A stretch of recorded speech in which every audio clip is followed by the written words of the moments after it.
رسول اللہ وعلی آلک و اصحابک یا سیدی یا حبیب اللہ۔ حضرات محترم، اللہ تعالیٰ کا لاکھ لاکھ شکر ہے جس کے فضل کرم سے توفیق سے ہم سارے جمعۃ مبارک کی ان پاکیزہ گھڑیوں میں حاضر ہیں۔ اللہ تعالیٰ سے دعا ہے کہ اللہ تعالیٰ میری آپ سب کی حاضری قبول فرمائے، جو سنیں سنائیں اللہ تعالیٰ اس پر ہم سب کو عمل کرنے کی توفیق عطا فرمائے، اور ہمیں اپنا صحیح بندہ اور اپنے محبوب کریم صلی اللہ علیہ وآلہ وسلم کا صحیح غلام امتی بننے کی توفیق نصیب فرمائے۔ جمعہ کا دن ویسا ہی بڑے فضیلت والا ہوتا ہے اور اس کی بڑی برکتیں ہیں۔ حضور نبی پاک صلی اللہ علیہ وآلہ وسلم نے ارشاد فرمایا کہ جمعے کے دن مجھ پر کثرت سے درود و سلام پڑھا کرو، اور جو اہل محبت کا سلام ہے اس کا جواب اسے میں سنتا بھی ہوں، اس کا جواب بھی دیتا ہوں، اور اس کے علاوہ جو بھی کوئی دروشی پڑھتا ہے، سلام پڑھتا ہے، اس کا سلام مجھے پہنچا دیا جاتا ہے۔ تو کوشش یہ کیا کریں کہ جیسے جمعے کا دن آئے ویسے بھی حضور نے فرمایا ان یوم الجمعۃ عید للمؤمنین، جمعے کا دن ایمان والوں کے لیے عید کا دن ہوتا ہے، تو خصوصی اہتمام فرمایا کریں۔ اور جو جمعے کی سنتے ہیں، جو حضور علیہ الصلوۃ والسلام نے اس کا اہتمام فرمایا، تو کثرت سے درود و سلام یہ پڑھنا جمعے والے دن، ویسے تو اس کا کوئی وقت جو ہے وہ خاص نہیں ہے، جب بھی پڑھیں حضور سنتے ہیں، لیکن جمعے والے دن خصوصی طور پر حضور نبی پاک صلی اللہ علیہ وآلہ وسلم کی بارگاہ عالیہ میں سلام پیش کرنا یہ اللہ کو بھی محبوب ہے اور اللہ کے محبوب کو بھی پسند ہے۔ تو اللہ تعالیٰ مجھے آپ سب کو اس چیز پر عمل کرنے کی توفیق عطا فرمائے۔ دوسرا، یہ ہمارے لیے بہت بڑا اعزاز ہے اور اللہ تعالیٰ کا ہم شکر ادا کرتے ہیں، کروڑہا مرتبہ شکر ادا کرتے ہیں کہ جس کی توفیق سے، جس کے فضل سے ہم پچھلے جو ہے وہ جمعہ کو بیرا شریف میں حضور ضیاء الامت رحمۃ اللہ تعالی علیہ کے عرص پاک میں حاضر تھے۔ تو رات کی نشست میں جانشین حضور ضیاء الامت حضرت پیر محمد امین الحسنہ شاہ صاحب زید مجدہ شرفہ و حیاتہ، آپ نے بیرا شریف کے 5ویں سجادہ نشین جناب محمد نعیم الدین شاہ صاحب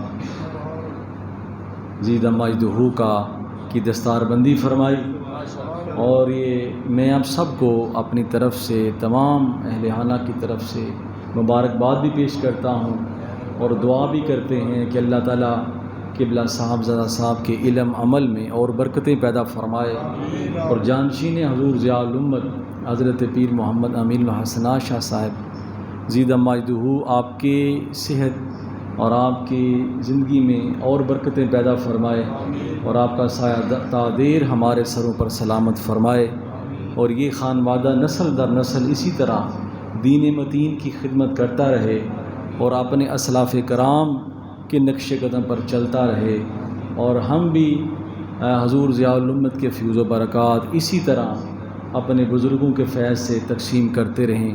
اللہ تعالیٰ حضور ضیاء الامت کے فیض و برکات تا قیامت جاری ساری فرمائے۔ حضور قبلہ شاہ صاحب رحمۃ اللہ تعالی علیہ، آپ کے ذریعہ سے ہمیں جو برکتیں نصیب ہوئی ہیں، اللہ تعالیٰ انہیں بھی سنبھالنے کی، ان کی قدر کرنے کی توفیق عطا فرمائے۔ یہ دین کا سرمایہ یہ بہت بڑی نعمت ہے، یہ آگے چراغ سے چراغ جلتا رہے تو اس کی بڑی برکتیں ہیں۔ سب سے بڑا اللہ تعالیٰ کے نزدیک وہی بندہ محبوب ہے جو اس کے دین کا خادم بنتا ہے، تو یہ دین کی خدمت یہ بہت بڑا سرمایہ ہے۔ اللہ تعالیٰ قبلہ صاحبزادہ صاحب کو اور زیادہ برکتیں عطا فرمائے۔ تو انشاءاللہ اس حوالے سے انشاءاللہ کوئی اور پروگرام ترتیب دیں گے انشاءاللہ۔ آپ بھی دعا فرمائیں اور ہم بھی دعا کرتے ہیں کہ اللہ تعالیٰ یہ دین کے سلسلے قیامت تک چلتے رہیں انشاءاللہ تعالی۔ میں نے جو قرآن کی آیت کریمہ آپ کے سامنے پڑھی ہے، میں حضور ضیاء الامت کے مقالوں میں سے ایک مقالہ آپ نے تحریر فرمایا، تو اس میں آپ نے اس آیت کے ضمن میں بڑی پیاری باتیں لکھی، ان الدین عند اللہ الاسلام، یہ قرآن پاک کی آیہ کریمہ میں نے آپ کے سامنے پڑھی ہے کہ اللہ تعالیٰ کا محبوب جو دین وہ دین اسلام ہے۔ اللہ تعالیٰ جسے پسند کرتا ہے اسے اسلام کی نعمت دیتا ہے، اور جسے پسند نہیں کرتا اسے اسلام سے دور کر دیتا ہے، اسے اسلام دکھائی نہیں دیتا۔ اس لیے اللہ پاک نے فرمایا جو اے محبوب ہم نے آپ کے لیے جو دین پسند فرمایا ہے اس کا نام دین اسلام ہے۔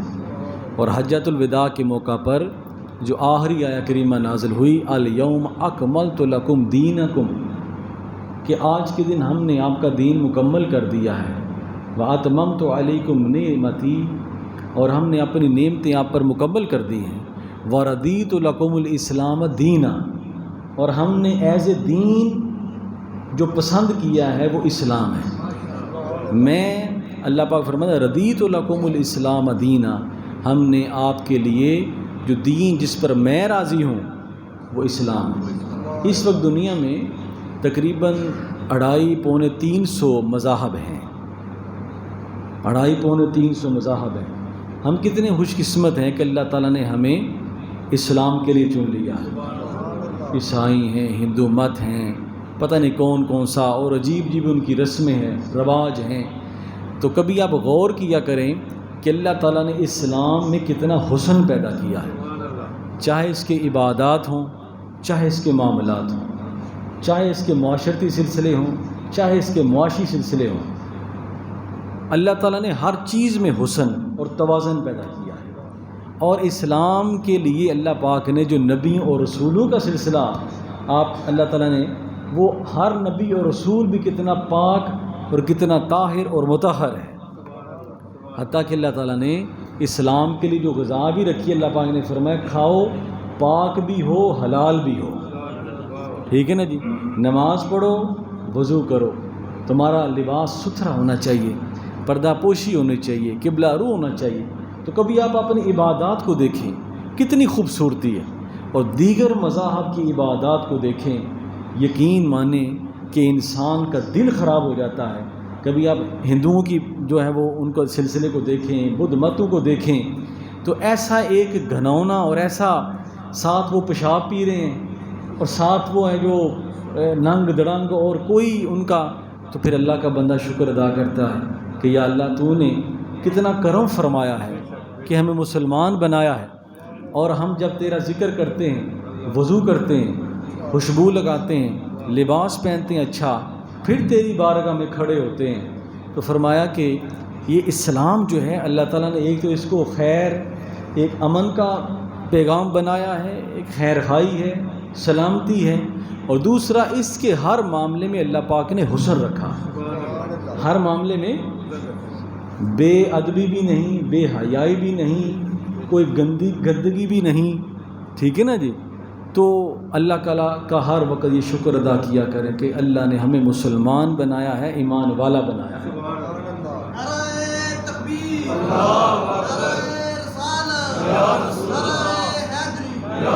تو یہاں جو قبلہ پیر صاحب نے اسلام کی تعریف فرمائی ہے وہ میں آپ کے سامنے بیان کرنا چاہتا ہوں۔ آپ نے فرمایا اسلام کیا چیز ہے، آپ نے اپنے ایک انداز میں آپ نے فرمایا اللہ تعالیٰ نے انسان کو 2 چیزیں عطا فرمائی ہیں، ایک وہ چیز جو انسان کے اختیار میں ہے، انسان کے اختیار میں، اور ایک وہ چیز جو انسان کے اختیار میں نہیں ہے۔ مثلاً اللہ پاک نے وہ چیزیں جو انسان کے اختیار میں رکھی ہیں، آنکھ اس نے دی ہے، بندے کو اختیار دیا ہے یہاں دیکھو یا وہاں دیکھو۔ اللہ تعالیٰ نے انسان کو ہاتھ دیے ہیں تو ساتھ اختیار دے دیا ہے، اچھی چیز پکڑ لو، بری چیز پکڑ لو، اچھی چیز پکڑو گے تو ثواب، بری چیز پکڑو گے تو سزا۔ اسی طرح پاؤں دیے ہیں، اسی طرح اللہ تعالیٰ نے انسان کو دل دیا ہے، دماغ دیا ہے، اچھی چیز سوچو یا بری چیز سوچو، یعنی ریموٹ کنٹرول اللہ تعالیٰ نے انسان کے ہاتھ میں دے دیا ہے۔ یہ وہ چیزیں ہیں جن کا اختیار اللہ تعالیٰ نے انسان کو دیا ہے، چاہے تو چلتا ہوا ادھر چلا جائے، چاہے تو چلتا ہوا ادھر چلا جائے، ٹھیک ہے نا۔ یہ چیزیں ہیں، دیکھیں نا اللہ پاک نے ہمیں قدم دیے ہیں، آنکھیں دی ہیں، اذان ہوئی ہے، اب بندے کے اختیار میں ہے یہ بندہ نہیں کہہ سکتا نہیں لکھیا ہوئے گا تو جمعہ پڑھ لواں گے، نہیں، ہر چیز کو تقدیر پہ نہیں چھوڑ دینا۔ وہ علامہ اقبال رحمۃ اللہ تعالیٰ علیہ فرماتے ہیں کہ ابس ہے تقدیر شکوہ یزداں تو خود تقدیر یزداں کیوں نہیں، کہ اللہ تعالیٰ کی تقدیر سے شکوہ کیوں کرتے ہو، تم اللہ تعالیٰ کی تقدیر خود کیوں نہیں بن جاتے؟ وہ اس طرح بن سکتا ہے کہ جو اللہ نے حکم دیا ہے اس کے لیے تم چل پڑو، آگے اس کی مرضی ہے کہ وہ تم سے کتنا کام لیتا ہے، کتنی اس کی مشیت ہے۔ تو فرمایا کہ یہ انسان کے اختیار میں ہے۔ اب دیکھیں نا کینٹ میں کتنے لوگ ہیں، دوسری مساجد میں بھی جاتے ہوں گے، کتنے لوگ ہیں، لیکن اللہ نے ہر انسان کو اختیار دیا ہے۔ اذان ہو گئی ہے، جمعے کا ٹائم ہے، 2 بجے جماعت ہو جانی ہے، چلو اٹھو، لیکن جو آگے سو آگے خوش قسمت ہیں انہوں نے اپنے اختیار کو استعمال کیا، جو نہیں آئے انہوں نے اپنے اختیار کو ختم کیا اور گناہ میں اور غلطی میں استعمال کر لیا۔ تو قبلہ پیر صاحب فرماتے ہیں یہ تو ہو گیا اختیاری کام، ایک وہ کام ہے جس میں انسان کا اختیار کوئی نہیں ہے۔ مثلا انسان خود بخود دنیا میں نہیں آ سکتا،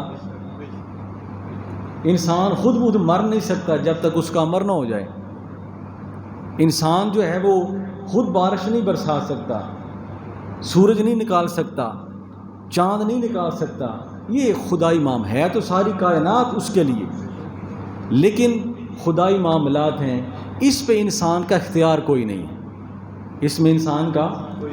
تو آپ فرماتے ہیں کہ اسلام کیا چیز ہے؟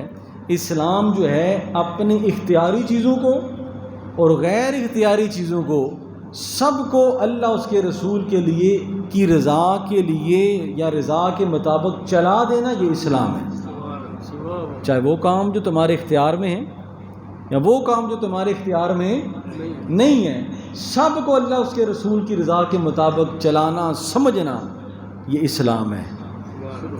اسلام کی یعنی اپنی ہر چیز جو تمہارے کنٹرول میں ہے، جو تمہارے کنٹرول میں نہیں ہے، سب کے لیے اللہ کی رضا پر راضی ہو جاؤ، اس چیز کو اسلام کہتے ہیں۔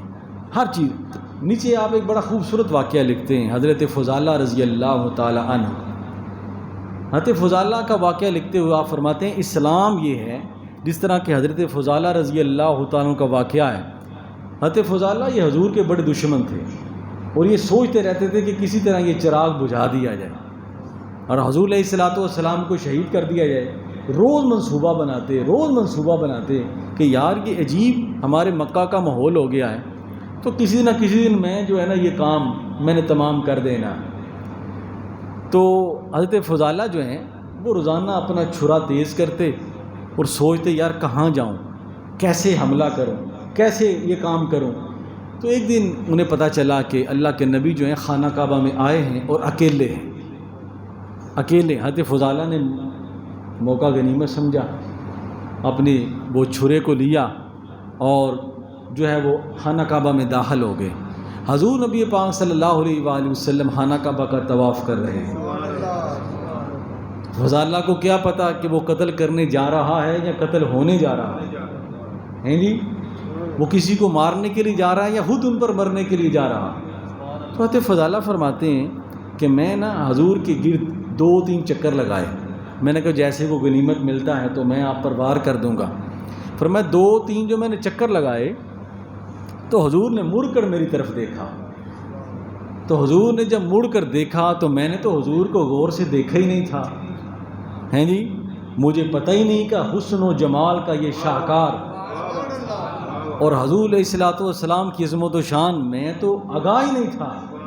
یہاں تو اللہ تعالیٰ کے محبوب سے پوچھا گیا کہ اللہ کا ولی کسے کہتے ہیں؟ آپ نے فرمایا جس کا چہرہ دیکھ کے خدا یاد آ جائے۔ یہ تو ولی کی تعریف ہے جو حضور نے فرمائی ہے، تو جو حضور کا چہرہ ہوگا اس کی کیفیت کیا ہوگا؟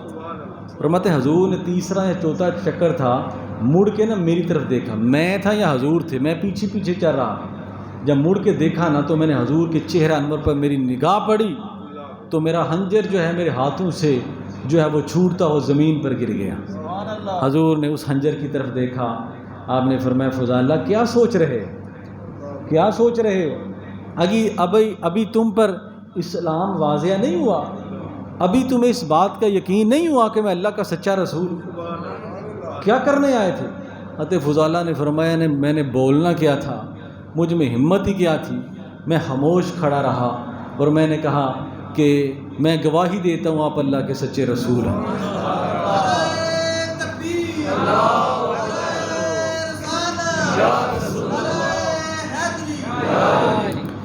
تو فرماتے ہیں کہ حضور نبی پاک صلی اللہ علیہ وآلہ وسلم آپ نے مسکرائے، آپ نے فرمایا مجھے قتل کرنے کے ارادے سے آئے؟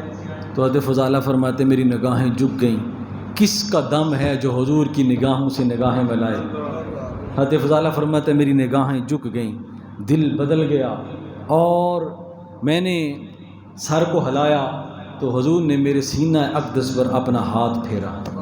فرمایا ابھی وہ وقت نہیں آیا کہ تم پر اسلام واضح ہو جائے، میری زندگی تمہارے سامنے ہے، میرا کردار تمہارے سامنے ہے، میں اللہ کا سچا رسول ہوں۔ گواہی دی۔ حضرت فضالہ نے نہ کوئی لمبی چوڑی آیتیں سنی، نہ کوئی لمبا چوڑا قرآن پاک سنا، اور یہی وہ 2-3 لمحے تھے جو حضور کے پیچھے پیچھے گزارے۔ محدثین یہاں فرماتے ہیں کہتے فضالہ رضی اللہ تعالیٰ اتنی جلدی ہدایت کیوں پا گئے؟ ابو جہل کے سامنے کنکریوں نے بھی کلمہ پڑھ لیا، وہ مسلمان نہیں ہوا۔ بڑے بڑے معجزات دیکھے، کئی ایسے لوگ جنہوں نے سورج کو پلٹتے ہوئے دیکھا، مسلمان نہیں ہوئے۔ چاند کو 2 ٹکڑے ہوئے دیکھا، وہ بھی مسلمان نہیں ہوئے۔ ایسا دل پتھر۔ تو فضالہ میں کیا بات تھی کہ وہ فٹافٹ مسلمان ہو گئے؟ وجہ کیا تھی؟ اتنا بڑا دشمن۔ وہ فرماتے ہیں اس کی وجہ یہ تھی کہ 2-3 چکر حضور کے پیچھے لگا لیے تھے، حضور کے طواف کرتے ہوئے چکر پیچھے لگا لیے۔ اللہ تعالیٰ کو یہ ادا پسند آئی تو اللہ پاک نے ایمان کی دولت عطا فرمائی۔ اگر پہلے چکر میں ہی وہ حضور پر حملہ کر دیتے تو کیفیت اور تھی۔ 2-3 چکر جو ہے لگاتے رہے، پھر حضور کو غور سے دیکھ لیا، دل پسیج گیا۔ تو فرمایا فضالہ کے سینے پر ہاتھ رکھا، ان کے اسلام کو قبول فرمایا۔ حضرت فضالہ فرماتے ہیں نگاہیں جھکی، میں خانہ کعبہ سے باہر آ گیا، طواف کا ہوش نہیں رہا، کیا کہ نہیں کیا، میں باہر آ گیا، نظریں جھکی ہوئی ہیں۔ فرماتے ہیں کہ میں گلی سے گزر رہا تھا تو راستے میں ایک خاتون مل گئی۔ اس نے جب میرا یہ حال دیکھا کہ یہ وہ بندہ کہ جس کی یہ کیفیت نہیں ہے، ایسا ہوتا ہے نا کہ جو بندہ کبھی نماز نہ پڑھے ہیں جی، تو کبھی وہ آ جائے نا نماز پڑھنے کے لیے، تو جو پکے نمازی ہوتے ہیں وہ کہتے ہیں تسی بھی آ گئے ہو، اسے مذاق کرتے ہیں، حیران ہوتے ہیں نا کہ یہ بندہ بھی مسجد میں آ گیا۔ حالانکہ ایسا نہیں کرنا چاہیے، اس کی حوصلہ افزائی کرنی چاہیے۔ ایسا نہ ہو کہ وہ ساری زندگی گزار کے نماز پڑھنے آیا ہے تو آپ کے رویے کی وجہ سے وہ بھاگ ہی جائے۔ تو فرماتے ہیں کہ حضرت فضالہ نگاہیں جھکی جا رہی ہیں۔ تو اس عورت نے کہا فضالہ کیا بات، آج نگاہیں اٹھتی نہیں، آج نگاہیں اٹھ نہیں رہیں، کیا وجہ ہے؟ تو حضرت فضالہ نے فرمایا آج میں نے وہ چیز دیکھی ہے کہ سارا حسن و جمال میں بھول گیا، اب کسی کو دیکھنے کی ضرورت نہیں، اب جو نگاہیں جھکی ہیں تو یہ جھکی رہیں گی۔ حضرت قبلہ پیر صاحب فرماتے ہیں یہ اسلام ہے کہ جب ایک دفعہ بندہ اپنے اختیار اور غیر اختیاری چیزوں کو اللہ اس کے رسول کی رضا کے لیے قربان کر دیتا ہے تو پھر بڑی سے بڑی بے حیائی اور بے عملی کا بھی سامنا کرنا پڑ جائے تو بندہ اس میں داخل نہیں ہوتا۔ جس طرح حضرت فضالہ تھے، چند لمحے حضور کے پاس گزارے، پورا اسلام نہیں پڑھا، پورا قرآن بھی نہیں سنا، پوری حدیث بھی نہیں سنی، لیکن دل کو بدل لیا۔ اختیار تھا کہ اس کی طرف دیکھتے، اختیار تھا کہ وہ کلام کرتے، لیکن پاکیزگی اور طہارت کا ایک ایسا جراثیم جسم میں داخل ہو گیا کہ نظریں جھکاتے جھکاتے گزر گئے۔ فرمایا یہ ہے اسلام۔ جب ہم کہتے ہیں کہ ہم مسلمان ہیں، جب ہم کہتے ہیں کہ ہم اسلام کے دعوے دار ہیں، جب ہم کہتے ہیں کہ ہم اسلام کے ماننے والے ہیں، پیروکار ہیں، تو پھر ایسا ہونا چاہیے کہ جو اسلام کے تقاضے ہیں وہ بھی انسان کو پورے کرنے چاہیے۔ حضرت فضیل ابن ایاس یہ بہت بڑے ڈاکو تھے۔ دیکھیے غلطی ہو جانا یہ انسان سے ممکن ہے، انسان سے غلطی ہو سکتی ہے، غلطی پر اصرار کرنا یہ گناہ ہے کہ بندہ غلطی کرتے نہیں، خیر ویکھی جائے غلطی ہے، اللہ تعالیٰ سے معافی مانگے، اللہ معاف کر دیتا۔ تو حضرت فضیل ابن ایاس بہت بڑے ڈاکو تھے، لوٹتے تھے لوگوں کو۔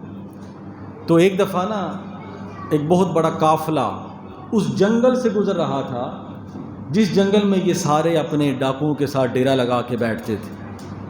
تو اس قافلے میں جو اس جنگل سے گزر رہا تھا، تاجروں کا قافلہ تھا، بڑا سامان ان کے پاس موجود تھا۔ تو انہوں نے کہا یار یہاں فضیل ڈاکو بھی رہتا ہے، ایسا نہ ہو سارا سامان بھی جاتا رہے، تو کیا کریں، گزرنا بھی یہیں سے ہے، رستہ بھی یہی ہے۔ تو ایک قاری صاحب سے انہوں نے کہا یار بات یہ ہے، میں ہوں حافظ قرآن، تو میں قرآن پاک کی تلاوت کرتا جاتا ہوں، ہو سکتا ہے اللہ تعالیٰ ہمیں محفوظ کر لے۔ اب جب وہ قرآن پاک کی تلاوت شروع کی اس آیت پر پہنچے کہ اے لوگو، اے ایمان والو، ابھی وہ وقت نہیں آیا کہ اللہ کے خوف سے تمہارے دل بدل جائیں، اللہ کے خوف سے تمہارے دل بدل جائیں، اللہ کی خشیت اور اللہ تعالیٰ کی ذات سے ڈرتے ہوئے تم اپنے گناہوں سے باز آ جاؤ۔ اب جو فضیل جو تھے، جب انہیں قرآن پاک کی آیت سنی تو دل بدل گیا، دل بدل گیا۔ جو لوٹنے کے لیے بیٹھا تھا، جب ایک آیت کو غور سے سن لیا تو دل کی کیفیت بدل گئی، فوراً باہر آ گئے۔ تاجر یہ سمجھے کہ شاید یہ ڈاکو ہمیں لوٹنے کے لیے آئے ہیں، تو حضرت فضیل نے فرمایا قاری صاحب وہ آیت پھر سنانا۔ لیکن ہم قرآن پڑھتے ہیں، سارے کا سارا قرآن پڑھ لیتے ہیں، کبھی ہم نے غور نہیں کیا۔ روزانہ ایک رکوع قرآن پاک پڑھا کریں اور اس کو سمجھا کریں، اس میں غور و فکر کیا کریں کہ ہمارا رب ہم سے کہہ کیا رہا، ہمارا رب ہم سے تقاضا کیا کرتا ہے۔ تو فرمایا کہ قاری صاحب پھر سنائیں، پھر سنایا تو دل بدل گیا۔ اختیار تھا نا، ڈاکہ ڈال لیتے، اختیار تھا ان کے پاس اختیار تھا، ڈاکہ ڈال لیتے، لوٹ لیتے لوگوں کو، لیکن کیا ہوا، بدل گئے۔ اب کیا ہوا، وہی حضرت فضیل جو ہیں، جب دنیا بدل گئی اور حالات بدل گئے تو پھر یہ ہوا کہ بڑے بڑے علماء، بڑے بڑے اولیاء کرام حضرت فضیل کی خانقاہ میں جاتے اور وہاں سے علم اور عمل کی خیرات پا کر آتے تھے، بڑے بڑے علماء۔ آج وہی حضرت فضیل کا مزار جہاں لوگ دعائیں کرتے ہیں، وہاں حاضری دیتے ہیں، وہاں بغیر وضو کے نہیں جاتے۔ اس کی وجہ یہ تھی کہ اپنے اختیار کو اللہ کے لیے قربان کر دیا، چھوڑ دی ہر چیز کو، ہر برائی کو چھوڑ دیا، ہر گناہ کو چھوڑ دیا، اور ادخلوا فی السلم کافہ، پورے کے پورے اسلام میں داخل ہو گئے، پورے کے پورے اسلام میں برکت بندے کو ملتی اس وقت ہے کہ آپ ہر معاملے میں اللہ اس کے رسول کے فرمان کو پیش نظر رکھیں کہ یار اس مقام پر میرے رسول کا حکم کیا ہے، اس چیز پر اللہ نے ہمیں کیا حکم دیا ہے۔ آج جب کہ ہم بڑے مشکل حالات سے گزر رہے ہیں، چاہے معاشی حالات ہوں، چاہے ویسے ہمارے ملک کے اکثر حصے میں پانی سیلاب کا ہے، لوگ بے گھر ہو گئے ہیں، اور اس موقع پر ہمیں کیا کرنا ہے۔ ایک تو یہ ہے کہ انسان آج کل کا بے حس ہو چکا ہے، ہماری آپس کی لڑائیاں ختم نہیں ہوتی۔ ضرورت اس امر کی ہے کہ وہاں آزمائش ہیں، ان کے لیے دعا بھی کریں اور دوا بھی کریں۔ اللہ تعالی ہمیں اور ان کو بھی اس آزمائش سے محفوظ رکھے۔ جس بندے کا گھر اجڑ جاتا ہے، ڈوب جاتا ہے، بچے بے گھر ہو جاتے ہیں، یہ ان سے پوچھیں کہ کیا ہے۔ آج اسلام کیا کہتا ہے کہ آج سارے مل کر ان کے ساتھ تعاون کریں، ان کی مدد کریں۔ ان کے گھر بے آبرو ہو چکے ہیں، بے گھر ہو چکے ہیں، ان کے ساتھ آگے بڑھ کر جو ہے وہ ان کی جتنی ہو سکتی ہے، آپ لوگ بھی جہاں اگر یہاں کو کیمپ لگے ہیں جو صحیح طور پر ان کی مدد کر سکتے ہیں، تو ہمارا اسلام تو یہی کہتا ہے کہ مسلمان مسلمان کا بھائی ہے،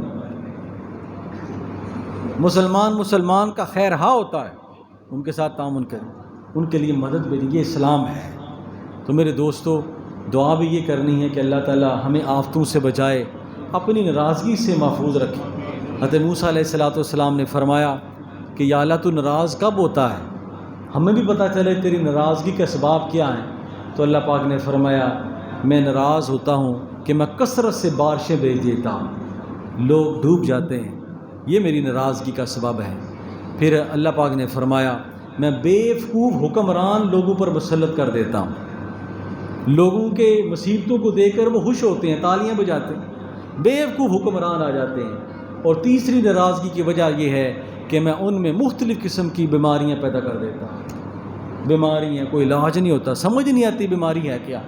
تو میرے دوستو، یہ جو ایام ہیں اللہ تعالیٰ سے توبہ کرنے کے ہیں، اللہ تعالیٰ سے معافی مانگنے کے ہیں۔ اللہ تعالیٰ مجھے بھی آپ کو بھی ہمارے گناہوں کو معاف فرمائے، اور ہمارے جو بلوچستان کے سندھ کے بھائی ہیں اللہ تعالیٰ نے سیلاب سے محفوظ فرمائے۔ وما علینا الا البلاغ وآخر دعوانا الحمد للہ رب العالمین۔ سنتے ہیں، ادا فرمائے۔